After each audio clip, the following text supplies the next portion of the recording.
Sabahınız xeyir olsun, değerli izleyiciler. Bugün Mart ayının 19'udur ve karşıda gelen müqəddəs Ramazan bayramı, eləcə də Novruz bayramı münasibətilə hamınızı səmimi qəlbdən təbrik edirəm.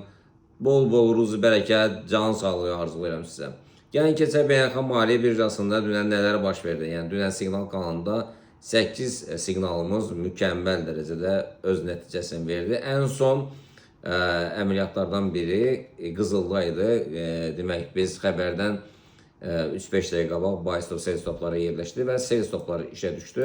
Bildiyiniz kimi Amerikada uçaq dərəcələri eyni ilə qaldı və bu dollara yenidən güc verdi və qiymət nə az nə çox yenidən 80 dollara yaxın aşağı doğru istiqamətlə davam etdirir. Yəni ümumilikdə dünən qızıl nə az nə çox 210 dollar endi və biz 4800 nəzərdə tutmuşduq. 4800 4'lere kadar endi. Bugün neler baş verəcək? Yəni erkən alışlar var və satışlar var. Yəni gəlin biz ilk öncə erkən alışlardan danışaq. Yəni bu 4853'dən 7-8 dollarla bir qalxış 4860'a qədər.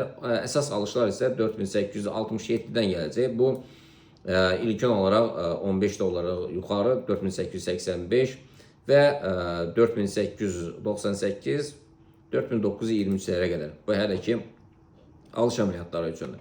Satış əməliyyatları 4832'lərdən, yəni en azından bir 15 dollarlıq bir enişlə nəticələnəcək və əsasən də yəni bugün minimumu 4804'dən aşağı formalaşsa, təbii ki yenidən aşağı doğru istiqamətdən davam edəcək. Təbii ki bu dəfə daha aşağılara enəcək. Yəni hədəf olaraq 4732'lər olacaq.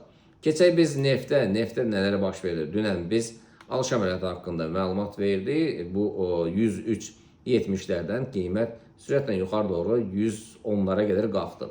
Və az korreksiya verəndən sonra 111'lərə qədər qalxdı. Bugün alışlar 113.15'dən gələcək. Satışlar isə 110.80'lərdən gələcək. Bitcoin'e gəldi desə, Bitcoin'e dünən satış əməliyyatları haqqında bize məlumat verdi.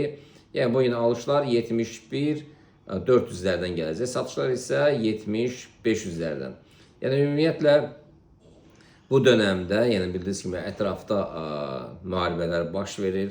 Yəni hər yeri partladırlar. Yəni Hörmüz boğazını gah tuturlar, gah açırlar, gah partladırlar.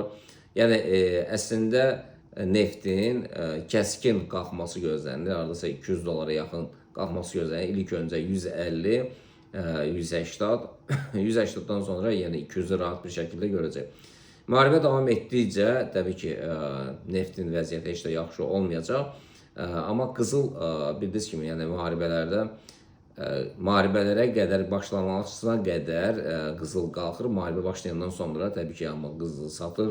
Kəş nə pula çevirdiği üçün yəni qızıla yəni tələbat azalır. Belə bugün gözləyək, yəni Siqnal kanalında biz yenidən siqnalları, ən tez siqnalları orada paylaşırıq. Gün ərzində bizdən kontaktda olun, Siqnal kanalına yazın. Yəni, bir həftəlik tam olaraq pulsuzdur. Yəni bayram günləri üçün pulsuzdur. Həmən yuxarıdakı WhatsApp nömrəmizə yazın, biz sizi əlavə edək.